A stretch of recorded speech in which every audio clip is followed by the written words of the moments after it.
There was a time when March Madness belonged to the Cinderellas. George Mason made a Final Four. VCU made a Final Four. Loyola Chicago, Florida Atlantic, all these mid-majors turned the tournament upside down. Even San Diego State.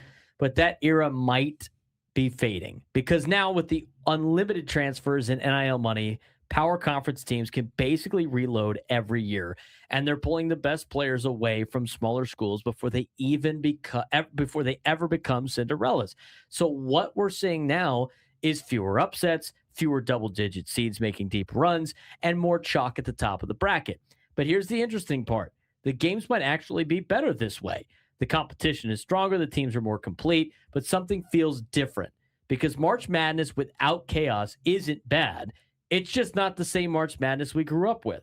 This week in college basketball, the NCAA tournament is reminding us of something we've kind of known for a while now. March Madness is still madness, but it just doesn't look the same anymore. Because if you look at the bracket right now, the story isn't just who is winning, it's who isn't. The mid-major Cinderella run, the kind that defined the modern era of the tournament, feels like it's fading, and that raises a bigger question. Is March Madness actually better when the upsets are rare instead of routine? There was a time when a George Mason type team felt like a once in a generation story, but after that unforgettable 06 Final Four run, it wasn't a one-time thing. It became a trend. We got VCU in 2011. We got Wichita State in 2013. We got Loyola Chicago and Sister Jean in 2018. We got Florida Atlantic and San Diego State in 2023. Butler going all the way to the title game in 2010 and again in 2011. And even the biggest barriers started following.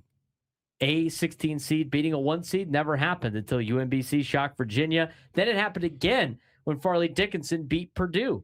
A 15 seed upset used to be rare. Now it happens almost every year. For a while, the NCAA tournament felt wide open, like anyone can make a run. But that version of March Madness is starting to disappear. Yeah, and it is sad to see. But also, as you mentioned there, right at the very end of the monologue, is that it might not be the worst thing overall, because when you have craziness that happens routinely, that happens every single year, it's not really craziness anymore. That's just a thing that happens. So you do need it to go away for a little while for it to feel special again.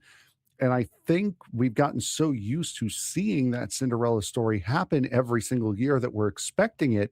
And because of that, it is becoming a little bit less special when it does happen. Yeah, we're seeing it everywhere. Players are leaving in majors for national contenders. Depth is stacking at Blue Bloods, less continuity at smaller programs. And the results is you're getting fewer true Cinderella teams. This year's tournament has shown it's clearly not many double-digit seeds are surviving deep into the bracket. And even the Sweet 16 is dominated by power conference programs. But here's the twist.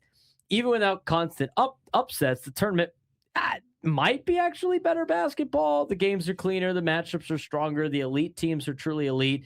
But you get that missing feeling of that unpredictability that made every postseason feel like history. Because March Madness without Cinderellas isn't bad.